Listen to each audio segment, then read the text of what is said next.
नमस्कार. महाराष्ट्र व्हेज रेसिपीजमध्ये मी नेहा तुमच्या सर्वांचं मनापासून स्वागत करते आहे. ॲक्च्युली आज पहिल्यांदाच मी कॅमेरासमोर येऊन तुमच्याशी बोलणार आहे.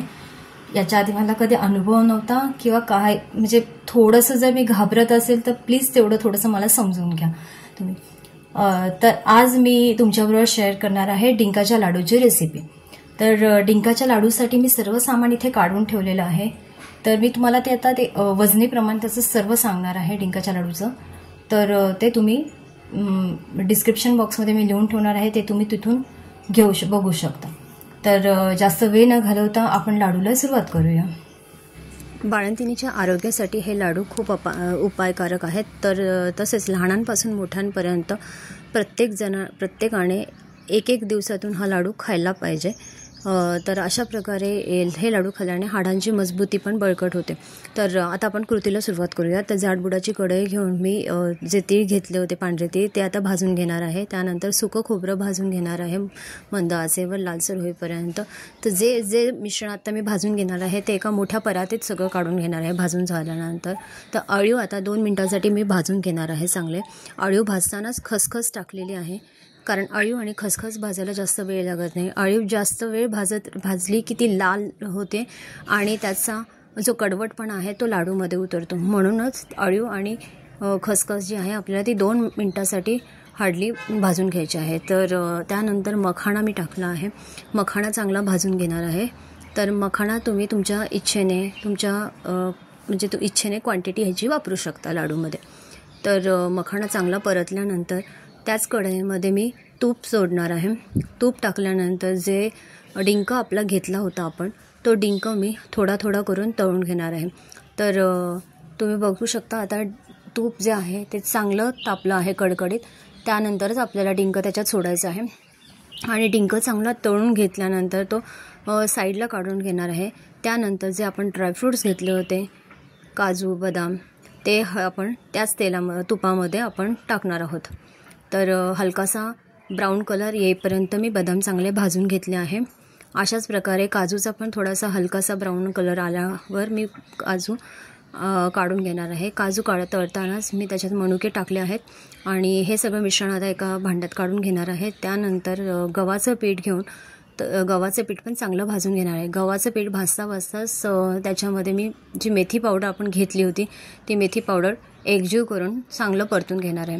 तर हे मिश्रण कच्चं ठेवू नका, चांगलं मंद गॅसवर आपल्याला भाजून घ्यायचं आहे. जवळपास मला 21 ते 25 मिनटं हे पीठ भाजायला लागलेले आहे. तर हे पीठ भाजता मी एका साईडला जे आपण भाजून घेतलेलं मिश्रण आहे तळून घेतलेलं मिश्रण आहे ते मिक्सरला फिरवून घेणार आहे. तर सर्वात पहिले मी डिंक तळून जो घेतला होता तो बारीक करून घेणार आहे. तर डिंकाची मी अर्धवटच पेस्ट घेणार आहे, डिंक पूर्णपणे गाळ करणार नाही आहे. तर डिंकाची अर्धवट पेस्ट केल्यानंतर ते परातीत काढून घेणार आहे. अशाच प्रकारे मी काजू बदामाची पावडरसुद्धा करून घेतली आहे. जे सुकं खोबरं आहे सुकं खोबरंसुद्धा अर्धवटरित्याच मी फिरवून घेणार आहे मिक्सरला. आणि आपण जे काजू बदाम घेतले आहे काजू बदामसुद्धा तुम्ही तुमच्या इच्छेप्रमाणे अर्धवट मिक्सरला फिरवले तरी चालू शकता.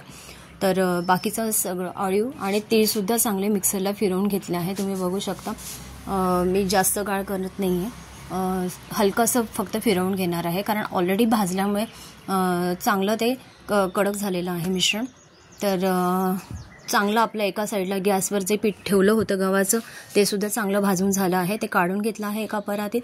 त्यानंतर खारीक पावडर 3 ते 4 मिनिटांसाठी मी चांगली परतून घेणार आहे. खारीक पावडरला तूप लागणार नाही, ते डायरेक्ट तुम्ही कोरडंसुद्धा परतून घेऊ शकता. खारीक पावडर परतताना ज्या गुठळ्या असतात खारीक पावडरच्या त्या गुठळ्या हाताने सोडून घ्यायच्या आहे. तर तुम्ही बघू शकता हलकासा ब्राऊन कलर खारीक पावडरला आलेला आहे. खारीक पावडर काढून घेतल्यानंतर त्याच कढईमध्ये तूप घेऊन 6 ते 7 चमचे तूप घेऊन जो गूळ घेतला आहे तो गूळ आपल्याला पातळ करायला ठेवायचा आहे. तर गूळ पातळ करण्यासाठी मी त्याच्यात 3 ते 4 टेबलस्पून पाण्याचा पण वापर केला आहे. तुम्ही बघू शकता गुळाचा पाक अगदी छान झालेला आहे. आणि गुळाचा पाक तयार झाल्यानंतर आपल्याला याच्यात वेलची पावडर आणि सुंठ पावडर टाकायची आहे. सुंठ पावडर मी जवळपास 20 ग्रॅम घेतली आहे आणि वेलची पावडर 2 टेबलस्पून घेतली आहे यासाठी. तर हे जे आपण परातीत जे मिक्सरला फिरवून घेतलेलं सगळं मिश्रण आहे ते एकजीव करणार आहे आता आधी. तर एकजीव झाल्यानंतर जो गुळाचा पाक केला आहे तो गुळाचा पाक आपण हळूवाररित्या याच्यात ओतणार आहोत. एकदम ओतू नका. एकदम ओतला तर हातावर उडण्याची शक्यता असते आणि हात भाजू शकतो. त्यामुळे इवन हाताने डायरेक्ट ते हलवायला पण जाऊ नका. चमच्याचाच वापर करा यासाठी, कारण मिश्रण गुळाचा पाक गरम असल्यामुळे ते खूपच गरम आहे.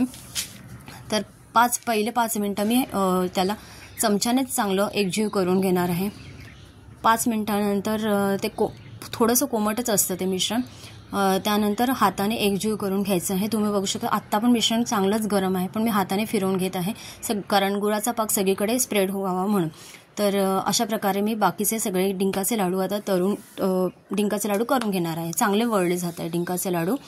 तर डिंकाचे लाडू जे वळल्यानंतर जर काही मिश्रण थोडंसं कोरडं पडत असेल तर मिक्सरला थोडंसं फिरवून घ्यायचं, लगेच ते वळले जातात लाडू.